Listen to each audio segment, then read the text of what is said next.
الرحيم رب اشرح لي صدري ويسر لي أمري واحلل عقدة من لساني يفقه قولي سبحانك لا علم لنا إلا ما علمتنا اللهم علمنا ما ينفعنا وزدنا علما اللهم اجعل أعمالنا خالصة لوجهك ولا تجعل فيها حظا لغيرك آمين يا رب العالمين. السلام عليكم ورحمة الله وبركاته. How's everyone today? Alhamdulillah. Alhamdulillah. We start with the praises of Allah subhanahu wa ta'ala. As all praise due to Him, we ask of Allah subhanahu wa ta'ala to send abundant salutation on our beloved Prophet Mohammed sallallahu alaihi wasallam. Once again we thank Allah subhanahu wa ta'ala for the gifts that He has bestowed upon us, allowing us to have woken up this morning, allowing us to have a roof over our heads, allowing us to be safe with our families, allowing us to be able to see, being able to hear, being able to speak, the heart that beats without our permission. We thank Allah subhanahu wa ta'ala for gifting us with Iman. And as we know, the gift of Iman is the sole right of Allah subhanahu wa ta'ala to give to whom He so pleases. We thank Allah subhanahu wa ta'ala for making us part of the ummah of our beloved Prophet Muhammad sallallahu alaihi wasallam. We say Alhamdulillah الذي أحيانا بعدما أماتنا وإليه نشور. All praise due to the one that has granted us life after taking us away, and to Him is our return, and may our return to Him be a beautiful one. Ameen ya Rabbal Alameen. Just in preparation for the class, we're going to take a quick moment, inshallah, with everyone to close their eyes, disconnect from everything, disconnect from the stresses of life, and reconnect your heart, your mind, and your soul to Allah subhanahu wa ta'ala. Everyone to take a deep breath in and out, positive in, negative out, positive in, negative out. To start off, we're going to start with istighfar, asking Allah subhanahu wa ta'ala to forgive us our shortcomings. If there's anything that we did in the past week, past month that is displeasing to Him, that He forgive us completely. If there's anything that's going to be a barrier between us and benefiting from today's lesson, benefiting from His words, a spiritual barrier, that through the istighfar He removes those barriers. Through the istighfar we make dua to be able to draw closer to Him and closer to Rasulullah sallallahu alaihi wasallam. So everyone sincerely connecting to Allah subhanahu wa ta'ala 10 times astaghfirullah.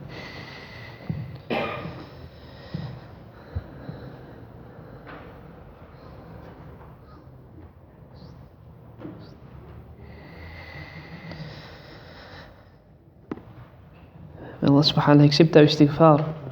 May it be that before we leave the session today, before we get up from our seats, that Allah subhanahu wa ta'ala has forgiven us completely. Ameen ya Rabbal Alameen. We're now going to say La ilaha illallah 3 times. Picture the heart, present the heart in front of Allah subhanahu wa ta'ala. When you say La ilaha, there's none worthy of worship, there's no deity, there's no false attachment. Picture those negatives being removed from the heart. We all know our weaknesses, we all know our shortcomings. The heart is a place where it either hosts beautiful characteristics or it also hosts diseases. So via this kalima La ilaha, there's none worthy of worship, there's no deity, there's no false attachment, we're removing those negatives. Illallah, except that Allah will remain. 3 times La ilaha illallah, La ilaha illallah, La ilaha illallah. And we're going to send salawat on our beloved Prophet Muhammad sallallahu alaihi wasallam. When we send the salawat on him, we realign our lives with his life, and we realign our mission with his mission. Allahumma salli ala Sayyidina Muhammad وعلى آل سيدنا محمد. اللهم صل على سيدنا محمد وعلى آل سيدنا محمد. اللهم صل على سيدنا محمد وعلى سيدنا خير. Allah subhanahu wa ta'ala accept our tazkiyah, purification of our heart, and may we take maximum benefit from the lesson today. Ameen ya Rabbal Alameen. So today we're supposed to finish the lesson, but when you go through the verses, there's so much to say, subhanallah, that we don't know. I don't know if we're going to complete it, but we'll try inshallah to take maximum benefit as well as complete the ayat that we are busy with. So we're supposed to be starting at verse number 75. Am I correct? No? 81. Okay, so I'm way out. 81. Okay, no, that's fine. Then we should finish it, inshallah. أفبهذا الحديث أنتم مدهنون. Okay, so we start with the ta'awudh. أعوذ بالله من الشيطان الرجيم. We seek protection by Allah from shaitan the cursed, such that he doesn't allow shaitan to grant us any incorrect understanding of the verses we are about to read, and also that should we be inspired by it, that he doesn't cause us to delay in acting. It could be that you're inspired, it could be that you want to act, it could be that you want to do, and then shaitan says, don't worry man, later when you're ready, die waqt is nog nie daar nie, and so on and so forth. And we start believing that concept that the waqt is nog nie daar nie. No, if you're interested, if you're eager, if you turn to Allah, Allah subhanahu wa ta'ala will make it easy for you to fulfill whatever needs and desires you want for this deen of Islam. And then we say Bismillah ar-Rahman ar-Rahim, in the name of Allah, the most merciful, the especially merciful. I do want to go back to the verse that I was, verse number 75, just very quickly, and to kind of facilitate what we are about to go into, and I'll go through it very quickly, but I think a very important introduction to the rest of the verses. Allah subhanahu wa ta'ala says, فَلَا أُقْسِمُ بِمَوَاقِعِ النُّجُومِ, that Allah takes an oath by the placement of the stars. And when Allah subhanahu wa ta'ala takes an oath, He wishes to show importance as to what He's about to say. And then Allah subhanahu wa ta'ala says, so He takes an oath by the stars and the placement of the stars. Allah is taking an oath by His creation. And what is Allah subhanahu wa ta'ala wanting to take an oath about? And this is coming to the end of the surah, وَإِنَّهُ, and indeed it, لَقَسَمٌ, it is a oath that Allah is taking, لَوْ تَعْلَمُونَ, if only you knew, عَظِيم. This is a big oath, this is an important oath. This is something that Allah subhanahu wa ta'ala wants us to take heed of. إِنَّهُ, indeed it, لَقُرْآن, lam tawqeed, lam of emphasis, it is definitely Quran. It is a Quran Kareem, most generous, most noble, most honorable. So Allah subhanahu wa ta'ala takes an oath by the stars, saying that this Quran is very, very important. It's generous, it's noble. And just if we look into the oath that Allah subhanahu wa ta'ala takes, He speaks about the stars. Generally, when Allah takes an oath, He takes an oath by His creation. One can take benefit without going into what Allah is about to take an oath about. One can go into just being mesmerized with the oath that's being taken. So often Allah talks about taking an oath by the sun. And if you just go into the dynamics of the sun and what it does, it already draws you closer to Allah. So Allah subhanahu wa ta'ala takes an oath by the stars, and the stars has a certain objective. Rasulullah says that Allah subhanahu wa ta'ala has placed the stars as a means of beautification for the sky. On a full moon, where the stars are out, we don't see it so much here, but if you go like into places like Oudtshoorn or those places where there's not a different setting, you look up, you'll see that the Milky Way, it's really, really beautiful. And like that, in connection to the Quran, when Aisha radiallahu anha was asked what was the character of Rasulullah, kana khuluquhu al-Quran, his character was the Quran, and Rasulullah was the most beautiful. So look at the connection again. Then we know that the stars back in the days was a means of guidance. They would know that certain stars, I don't remember the names of all but you get the Southern Cross and so on and so forth, to be in a certain direction. As a means, it was a means of guidance. Likewise, the Quran is a means of guidance to us. And then something beautiful that I read in relation to this, if what we see is the first layer, but the stars, if you go like out, all the way out, and you look at the earth from a different vantage point, then the galaxies continue and there's almost no end to it, and the stars continue and there's no end to it. So like the stars and the galaxy has depth and no end to it, the Quran has no end to its depth. You can read Surah Fatiha today and you will take something, and you can read it tomorrow and you can learn something else, and you can read it in a year's time, and it will always keep giving you something new, something to benefit from. So Quran is a life journey. MashaAllah, you're doing a course, the course lasts maybe 6-7 years. But that's only, the start of your journey to restart it again. Rasulullah, it was revealed to him over 23 years. Over 23 years, So how is it that we can do it in a 4-year course or 5-year course and think, MashaAllah, I got it. But Rasulullah did it over 23 years. So what I'm saying is, let's make this our life journey. You finish the course, alhamdulillah, you start again. You want to start somewhere else, but you start again. But your journey with the Quran must continue until you leave this world.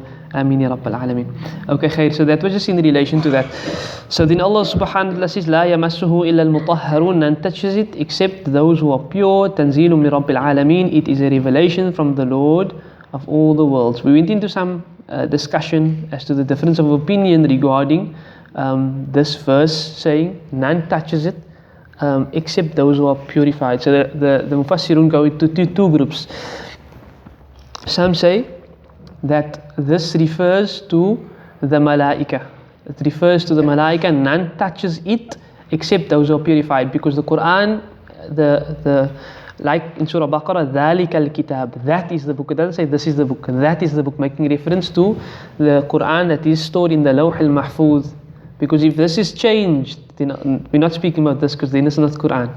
But that in the Lawh al-Mahfuz is it can't be changed, it's perfect. It came down via Jibreel alayhi salam. So none touches that, none is involved with that, none comes down with that except the Mutahharun, which is the Malaika.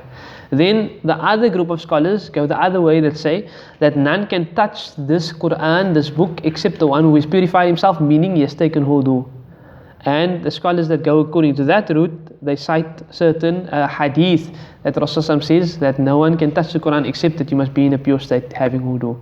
So whichever way it goes, we do know that we do need to have wudu when touching the Quran, and that's just tracking back on that again. So we'll go into the verse that we're supposed to start off with now, verse number 81. And Allah subhanahu wa ta'ala asks the question, Hamzatul Istifham, putting the sentence into question, Afa bihada, is it with this hadith?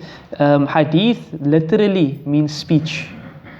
Okay, hadith literally means speech. So the hadith was then coined with a technical meaning the words of Rasulullah sallallahu alaihi wasallam. But hadith literally translated, it means speech. So in this case over here, it's speaking about the Quran. Is it with this speech, this words over here, this Quran, antum, you are mudahinun, you are turning away or you are denying. You are turning away or you're denying. You understand the concept of what I'm saying of hadith? It's like the number 6 means 6. And if you're talking in terms of cricket, the guy hit a 6, it means he hit over the boundary without the ball bouncing. It's going differently. So likewise, hadith, the original, if you look in the dictionary, what hadith means speech or sayings. And then it was coined later to be the words and sayings of Rasulullah. But over here, it's specifically speaking about Quran. So, afa bihada al-hadith, Allah's asking the question now, after he took this major oath about the stars and so on and so forth, that this Quran is important, do you still deny the Quran? Do you still deny the words of the Quran? Do you still deny passages of the Quran? This can be at various levels. So the Quraysh, they deny the Quran outrightly. In our times, people deny passages of the Quran. So they accept the Quran in its entirety, but they say, no, this verse doesn't make sense. We need to reinterpret what this verse means. And you get different groups of people that are going in different directions. So you get maybe a group of feminists are ladies that women's empowerment. There's nothing wrong with that. But if you're doing it to show that verses are incorrect or sayings of Rasulullah sallallahu alaihi wasallam incorrect, and to give power to women against what the Quran and the Sunnah has claimed, then it becomes problematic. So there's always the issue of the inheritance. It's a big thing that gets discussed. Okay, but now, how is it possible? It doesn't make sense that the woman must get so much and the men must get so much, and double, single, and 1/8. And it is problematic from from the outset if you look at it. But wallahi, Allah subhanahu wa ta'ala is the most wise, and Allah subhanahu wa ta'ala knows why He does certain things. And just very quickly, just to I see a lot of eyes like going like, oh yeah, it's true. The system of Islam is perfect. Unfortunately, sometimes we don't live Islam as it ought to be lived, and now because of that, everything doesn't filter through smoothly. So for a female, for example, she is always protected. She always has a guardian. She always has a mahram. She always has someone taking care of her. A daughter will have a father, or will have an uncle, or will have a brother, Someone must be taking care of her. The wife will have the husband, and the husband dies. If the father's still there, the father will take care of her. If the son's there and he's old enough, he will support her. But a female is always supported in Islam. So in inheritance, for example, we regarding brother and sister, if the father dies, then the brother or the brothers get double the amount that the sister gets. Now, on the outset, it looks unfair, you know. My father's left so much, and here my brother gets double what I'm getting. Why? Okay, and the reason for that is, for example, so the son, he will still have to take care of his mother, if he has a mother. The son will take care of his wife, if he has a wife. The son will have to take care of his sisters, he has to take care of his sisters. If he has kids, that's his responsibility. He has to take 4 or 5 people that is under his banner. The female, when she gets that half, that's her money. She doesn't need to give to her husband must spend on her. She doesn't need to give to her father must spend on her. She doesn't need to give to her brother must spend on her. So everyone has to spend on her, and she has to spend on nobody. So that double sometimes is not even enough to cover all the dependence that the guy has. Whereas the female, she says, no, I'm going on my next holiday, and whatever the case may be. So look at the balance that is struck.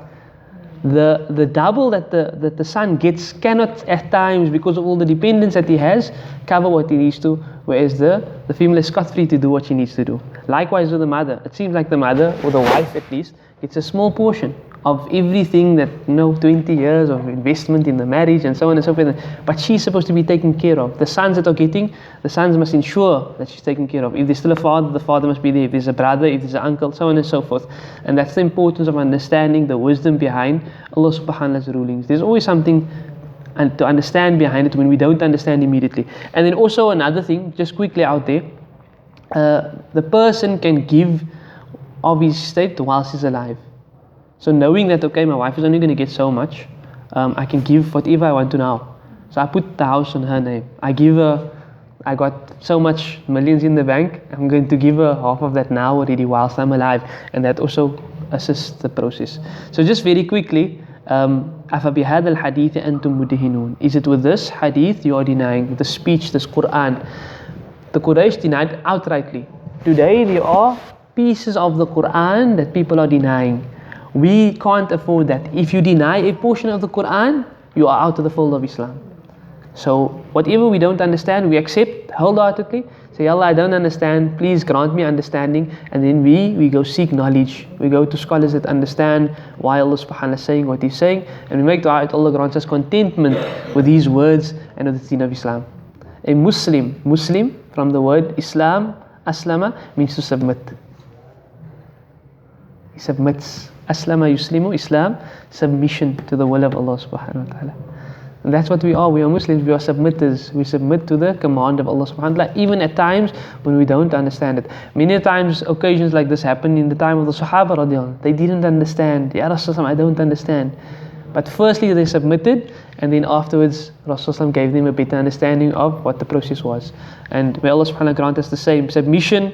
And then inshallah, if we still don't understand, we seek the necessary knowledge, and we are then educated on the issue, and may Allah through that education grant us more conviction and contentment. Ameen ya Rabbal Alameen. But very importantly, if you deny any portion of the Quran, it takes you out of the fold of Islam, and may Allah protect us from that. وَتَجْعَلُونَ, and you make رِزْقَكُمْ, your sustenance, أَنَّكُمْ, that you are, وَتَجْعَلُونَ, from جَعَلَ, يَجْعَلُ, تَجْعَلُ. Let's go through the scale quickly. يَجْعَلُ. You skipped the dual. Okay, I always ask the same question, but I thought maybe in this year, okay, but you should learn it like that. So يَجْعَلُ, يَجْعَلُونَ, تَجْعَلُ, يَجْعَلْنَ, تَجْعَلُ, تَجْعَلُونَ. Okay, so there's your doer. تَجْعَلُونَ. Just very quickly going through the scales again. I know it's at the end of the year, very rusty, but mashallah, you still got it. So if you're looking for the doer, that's your doer. So you are now making your rizq, your sustenance, annakum, that you are, tukadhibun, you are denying. Now this needs some explanation. So what is being said over here? In the time of Rasulullah, when they worshipped idols and rain came, and then they would thank the sun. The God of so and so, he brought us rain. Or if this happens, then the God of so-and-so brought us this. If that happens, the God of so-and-so, you are the one that granted us that sustenance. We have sustenance because of you. So they deny the real giver, which is Allah subhanahu wa ta'ala, and they're worshipping other than Allah subhanahu wa ta'ala. Also, what we can take from this particular ayah is sometimes you find yourself having a lot, alhamdulillah, so Allah has given you, but as a result of you having a lot, you feel yourself to be independent and not in need of anyone, and sometimes Allah subhanahu wa ta'ala is pushed aside in that process as well. So I got rizq, I got sustenance, but I forget who the giver is. A simple example, sometimes we work so hard, we slave ourselves to earn, our next salary, to sustain our family, and in the process of working so hard, we're unable to make salah. This is a big thing. Salah is one of the 5 pillars of Islam. It's a foundation. It's not something that is compromisable. But we're working so hard for the sustenance that we're unable to bow down to the one that is giving us the sustenance. That becomes very, very problematic. So taj'aluna, you're making your rizq the means and the cause that you're denying and you're turning away. Okay? So these are things to think about. So Surah Waq'iah, إِذَا وَقَعَتِ الْوَاقِعَةِ, the day of Qiyamah is coming. And you so focused on, these other things that you forget about me and you're denying me. That's problematic. أَلْهَاكُمُ التَّكَاثُرُ. You did Surah Kathur, At-Takathur? أَلْهَاكُمُ التَّكَاثُرُ. You did that one? Must have done it. Last year, yeah. أَلْهَاكُمُ التَّكَاثُرُ. Amassing wealth has kept you busy. Until zurtumul maqabir. You visit the grave. So you're busy. The next thing you wake up in the grave and the malaika are asking you, Man Rabbuk, who's your Lord? But just hold on, I'm just busy with No, you can't say I'm still busy with my last dealing, with my last buck. No, answer the question now. Man Rabbuk, who's your Lord? Was that sustenance your Lord?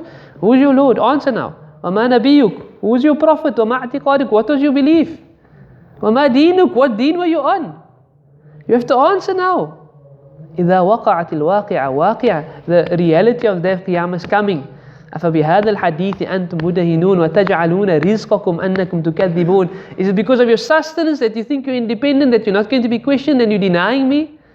This is how Allah subhanahu wa ta'ala speaks at the end of the surah. Very strong. Get your bearings straight basically. May Allah subhanahu wa ta'ala allow these verses to affect our hearts, that if changes need to be made, that we make the changes before we leave this world, inshallah. Before we leave this world, very importantly. فَلَوْلَا. So Allah subhanahu wa ta'ala asks the question. So فَلَوْلَا. So why not? فَلَوْلَا. So why not? إِذَا when بَلَغَتْ, it reaches al-hulqum, the throat. This is speaking about a person is passing on now, and his soul is, his ruh is being removed. So as it's being removed, it's about to go to it's by the throat now.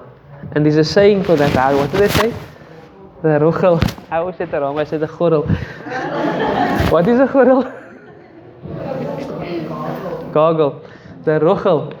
So Allah subhanahu wa ta'ala says that the soul is reaching the throat now. You seeing this from someone else. So if you are so great, Allah subhanahu wa ta'ala says, وَأَنْتُمْ حِينَئِذٍ, وَأَنْتُمْ, and you are حِينَئِذٍ, at that time, تَنْظُرُونَ, you are seeing this happening. So you're seeing the person going through the pangs of death. You see the person, it looks like he's about to leave this world. وَأَنْتُمْ حِينَئِذٍ تَنْظُرُونَ, you looking at this. وَنَحْنُ, and Allah says, وَنَحْنُ, and we are أَقْرَبُ, we are closer إِلَيْهِ, to him, to this person. وَنَحْنُ أَقْرَبُ إِلَيْهِ مِنْكُمْ, than you. We are even closer to this person than you. Allah is present. Allah knows what's happening. Allah sees, Allah hears, Allah knows, Allah is present. وَنَحْنُ أَقْرَبُ إِلَيْهِ, we are closer. أَقْرَبُ إِلَيْهِ, to him, minkum, than you. وَلَكِنْ, but rather, لَا تُبْصِرُونَ, you do not see this. So you don't see Allah subhanahu wa ta'ala in this whole action.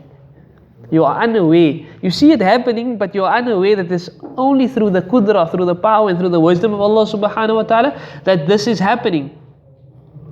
So the question is, when this happens, if you feel yourself to be so great, independent, able, not accountable, you feel yourself in that situation, then Allah asks the question, فَلَوْلَا in kuntum. So if it is in kuntum that you were or you are ghayra, not madinin, responsible or accountable, tarji'unaha, then return it.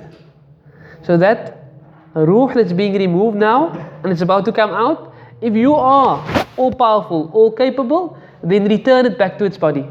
Don't allow it to come out.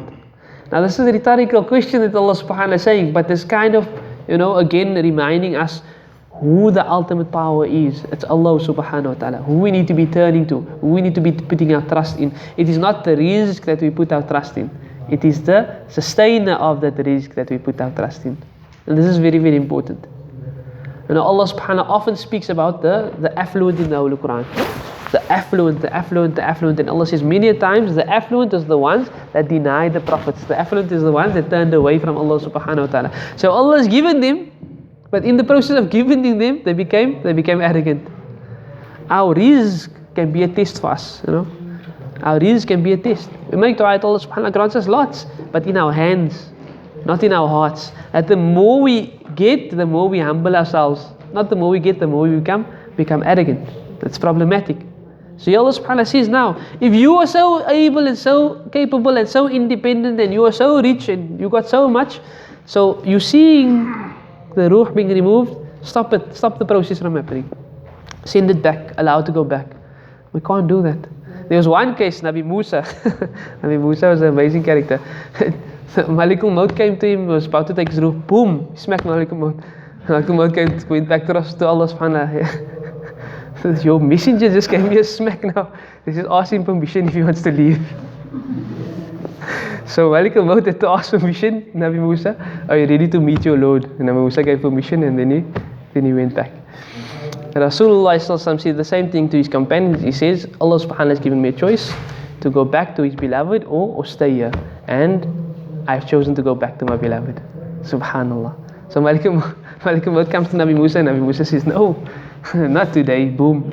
And Malikul Maut goes to complain to Allah subhanahu wa ta'ala that the Anbiya, you ask the permission before they leave this world. So فَلَوْلَا إِن كُنْتُمْ غَيْرَ مَدِينِينَ, if you are not madinin, responsible, accountable, تَرْجِعُونَهَا, then you return it. تَرْجِعُونَهَا, رَجَعَ يَرْجِعُ, تَرْجِعُونَهَا, you return it, the soul, in kuntum, if you are صادقين, if you are true, if you are truthful.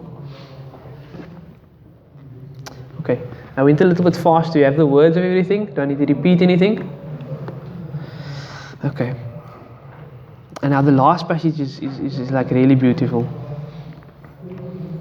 فَأَمَّا, so as for إِن كَانَ, if he was the person leaving this world now, from al-muqarrabin, from those who were brought close. Yeah, we discussed this word in depth previously in the same surah, and this is the symmetry of Quran. Allah subhanahu wa ta'ala began the surah in a particular way and is ending it in a particular way. How does Allah subhanahu wa ta'ala mention it earlier? أصحاب المشأمة ما أصحاب المشأمة والسابقون السابقون أولئك المقربون. Look at the symmetry. The surah is perfectly symmetric. Perfectly. It starts out in a particular way and then it gives you body and then it ends in a particular way. Very similar to the way it started, it's ending in the same way. فَأَمَّا إِن كَانَ, if you are مِنَ الْمُقَرَّبُونَ, مُقَرَّبِين. Who remembers the detail of this word? We discussed it a little bit. What bab is it on?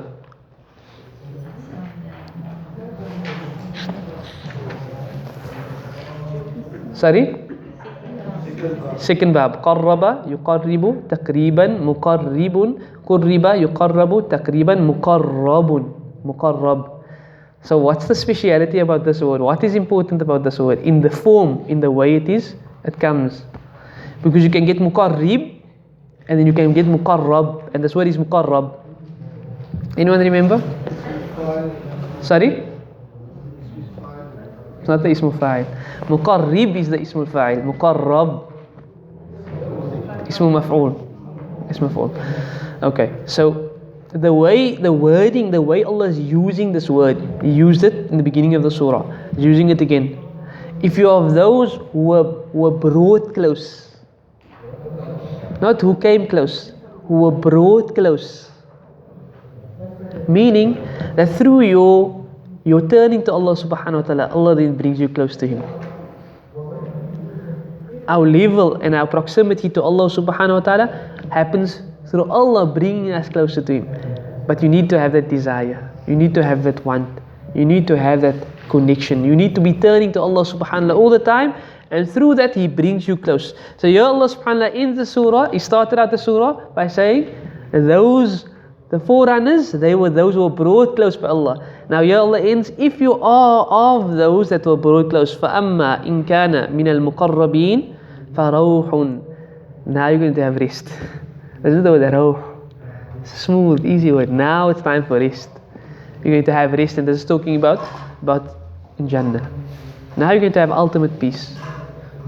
You're never going to truly, in this dunya, you're never truly going to have ultimate peace. You're going to have peace for a moment, and then there's stress, and then there's this one on your head, and there's always going to be that problem.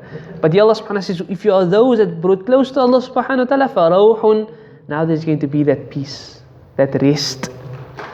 وَرَيْحَانٌ, and you're going to have provisions. You're going to have whatever it is that you want.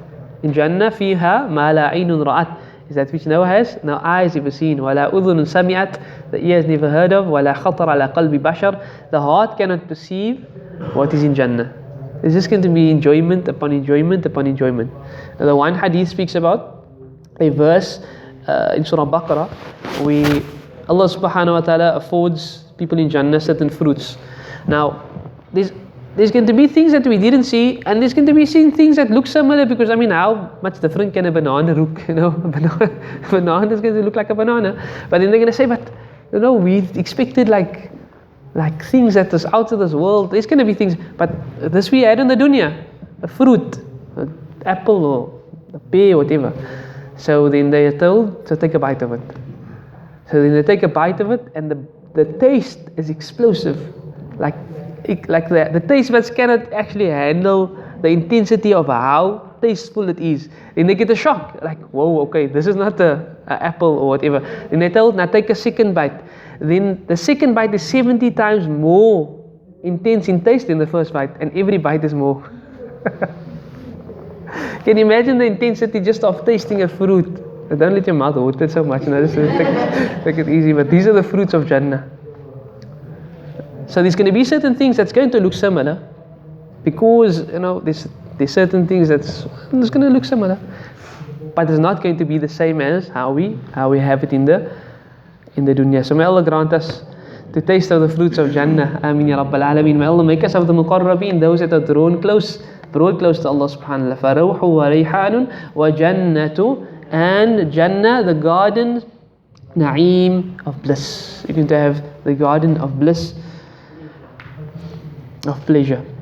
وَأَمَّا, there's a second category. Remember, there were 3 categories in the beginning of the surah. Second category, وَأَمَّا, and as for in kana, if he was min ashab, from the companions of al-yamin, of the right hand side. And when I spoke about this, I mentioned the word ashab. Ashab from the word suhbah, means close connection. The Sahaba radiallahu anhum were called the ashab and the Sahaba because of their connection to Rasulullah and their close relationship. So here Allah uses the word ashab again. If you have a close connection to the people of the right hand side, meaning you are always trying to do the right thing, it's a life of goodness, you will be called that on the day of Qiyamah. You'll be called out as the Ashabul Yameen, those who live their life trying to be on that particular path. But Allah subhanahu wa ta'ala says, فَسَلَامٌ لَكَ, so peace for you, there's peace upon you. There's ease, there's peace, there's relax. This is what we're working for, فَسَلَامٌ, so peace, لَكَ, for you, min ashabil yameen, from the companions of the right hand side. And then Allah subhanahu wa ta'ala reminds us of the third category, and we make dua if we are not of them. فَأَمَّا, and as for in kana, if he was min من المكذبين, from those who denied. الضالين, those who were astray. فنزل, so this word nuzul, it's an interesting word. Nuzul can mean his place of stay. Nuzul also means a form of entertainment. And here Allah subhanahu wa ta'ala, when speaking about those who lived their life denying Allah, those who lived their life straying, those who lived their lives like they wanted to in this dunya, they're going to have entertainment. But it's Allah subhanahu wa ta'ala mocking. You know, they lived their life in a particular way. Okay, so now you're going to see how am I going to return the way you live. Fanuzul. So the entertainment min hamim will be of boiling water. Wa tasliyatu jahim, and they will be entered into Jahim. Jahim is one of the names of the fires of Jahannam. Inna hada, indeed this, lamu tawkeed, indeed this, two forms of emphasis, inna and the lam. Inna hada, indeed this, la huwa, it is haq, this is the truth, al yaqeen, with certainty, absolutely no doubt. The one of the three categories is absolutely no doubt. There's going to be those that are the sabiqun, ulaika al-muqarrabun. They are just like way ahead. They're going to be like just like on another level. And I mentioned, sometimes our effort is not going to get us there, but our niyyah behind the effort, our intention. Person wants to become hafiz of Quran. They're very sincere. Ya Allah, I really want to become hafiz of Quran. They make the necessary effort. I have to work. I can at least go once a week. And I'm trying, and Allah subhanahu wa ta'ala sees that effort. In that process, Allah subhanahu wa ta'ala takes your ruh, but He knows the sincerity behind your intention. Had you lived another 10 years or 20 years, you would have been so consistent that you have completed, you will be resurrected as a hafiz. So don't underestimate your intention and your intention for good. We might not be able to physically achieve certain things, but Allah knows what's in the heart, and through that you can be of the sabiqun. May Allah make us of those. So make intentions, make niyas, and then start working towards that. And Allah knows the sincerity behind it. And even if you're not achieving it, Allah will reward you according to that intention.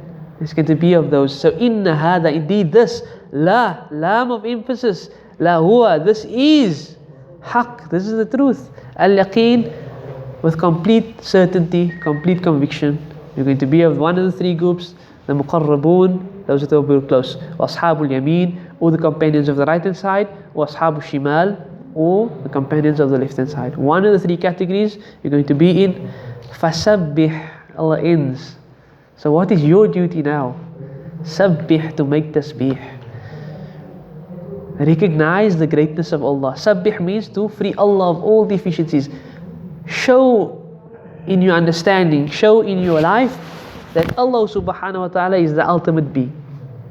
Sabbih, to make tasbih, means to free Allah of all deficiency. So if you say, Ya Allah, you are perfect, you are absolutely perfect, then you are with the word saying that, and then thereafter the action must show, inshallah. Ya Allah, you are perfect, so I'm going to worship you to the best of my ability. Fasabbih, Allah ends the surah. Waq'iah, the reality of the Qiyamah. There's going to be three categories. Your journey now is to free Allah. Fasabbih bismi rabbik, with the name of your Lord, al-azim, the great. This is your journey. Turn towards Allah. Make tasbih. Subhanallah. Alhamdulillah. Allahu Akbar. And may those words from your tongue shone your limbs. And this is Surah Waq'iah. Beautiful surah. It starts out the day of Qiyamah. Three categories. It ends in the same way. Three categories. Absolutely no doubt that you're going to be one of them. May Allah subhanahu wa ta'ala make us of the sabiqun, forerunners. If not, at least at minimum of the ashabul yameen, those on the right hand side. May Allah never ever make us of those that are going to be on the left hand side. Ameen ya Rabbal Alameen. So khair, what a beautiful surah, what a beautiful ending to the surah. And our lives must be such that we are always trying to draw closer to Allah subhanahu wa ta'ala. Just in conclusion, what I like to do with the surah is, if there's anyone that just feels like expressing what it was like to have gone through the surah. I generally do this at the end of a surah. It's always good to get feedback. It's always good to hear you know, what you took from the surah, and if there's anyone that wishes to share, we always get to benefit from it, inshallah. So just quickly, if there's anyone that just wants to, you know, anything that was highlighted, that stood out for you, that you liked, and so on and so forth, just in the conclusion of our surah, and I would like to make a dua, short dua, you know, a completion of a surah. So it's not the khatam of the Quran, but it's a khatam of a surah. I want to make dua after that, inshallah. Is there anybody that just wants to share something with us, inshallah, just on the reflection of the surah? Nobody?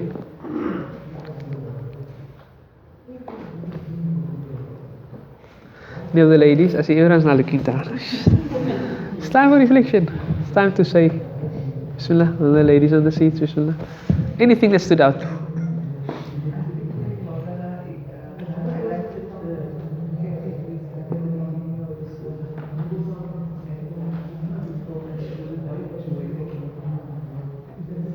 Stood out. Okay, so the three categories, and again, starts out with the three categories, ends with the three categories. So, mashallah. Anybody else wishes to share anything? Surah Al-A'raf, the people and the people that don't know where they're going. Yeah.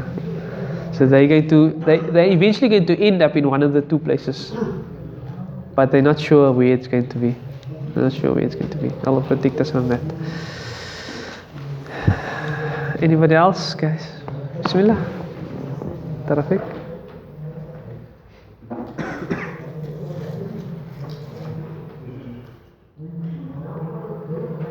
Hulle kan so baie praat en nou wil hulle nie praat nie. Ladies, one more. Bismillah. I think just what you spoke about this morning and the similitude to the Quran and the star, the placement of the stars on the earth, and how the beauty of it is related to Rasulullah Sallallahu and he was the Quran. Yes. That's always beautiful to hear. And then also how the Quran has no depth. Yeah. You keep coming back to it. You'll find something new. Subhanallah. So the connection between the stars and the Quran and the depth, you'll always be able to go back to it. Even in that word Waq'iah, it's coming to the end of the surah, it comes from the word Waq'iah. Perfect symmetry. Wallahi, perfect symmetry. إذا وقعت الواقعة, and coming to the end, Waq'iah comes from that word, ending with perfect symmetry again. MashaAllah. So that was two guys. That was two ladies. I need two guys now. Quickly, Yazeed. What basically stands out is that Allah is highlighting all the ni'mah that Allah has bestowed, and all these ni'mah are things. It's not like wealth, it's like water, night and day that Beautiful. we are dependent on. Like if we didn't have day, we wouldn't be going to work. Yes. So that is where our sustenance and our rizq comes from. Beautiful. So if Allah has afforded us all these ni'mah, and Allah says that should we not be grateful and should we not thank our Lord, which is Allah our Rabb, and also gives one a wake-up call. I mean, people take things for granted, but here it is Allah that gives you or favors you with all that, and that is very important. MashaAllah. Shukran for sharing. So some important points in here. Allah subhanahu wa ta'ala speaks about just the verses before this. I think we did it last week. أَفَرَأَيْتُمُ الْمَاءَ الَّذِي, do you see the water that has come down, and do you see this, and do you see that, and so this is it is said that this is a surah that you read for sustenance. But before Allah can increase your sustenance, first realize what He has given you. He's given you the water, He's given you this, He's given you that. And لَإِن شَكَرْتُمْ لَأَزِيدَنَّكُمْ, when you show gratitude, then I'm going to increase you. Subhanallah. So very nice point that is made. Jazakallah for sharing. One more, brother, please, and then we'll conclude, inshallah. Maybe for me, it's Allah wants it to be very simple. Allah doesn't expect it to be whatever for Allah's infinite mercy still says people are the right. Lovely. Inshallah to be whatever but Allah still says Beautiful. still say Beautiful. Allah simplifies you. For whatever right it stands. You say. Lovely. So the brother mentioned now that it's not the one would strive to become of the forerunners, but Allah subhanahu wa ta'ala is infinite mercy maybe knows that you're not capable of achieving that heights. So there is another category for you, man. It didn't just make it either you're the forerunners or now you're going to. No, if you don't make it there, now there's another place for you, which is also very, very good, which is also very, very enjoyable. فَسَلَامٌ لَكَ مِنْ أَصْحَابِ, peace upon you.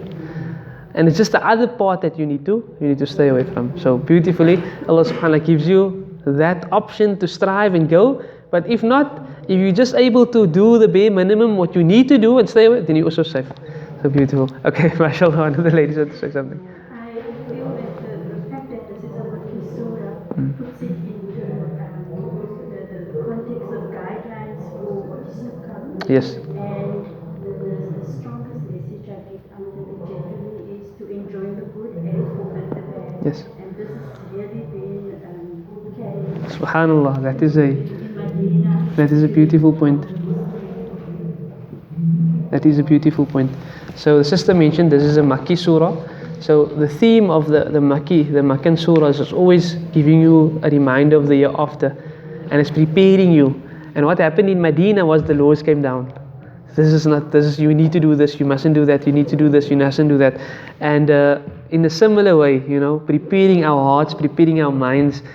We want to be of the Ashab al-Yamin, and then the rest of the Quran is going to tell us how to do that. So Jazakallah for that beautiful point. The Makkan surahs has a particular theme, and we could see that throughout this. It's just it's not giving you specific directives. It's just making you aware. Awareness. Now when you feel aware, now the rest of the Quran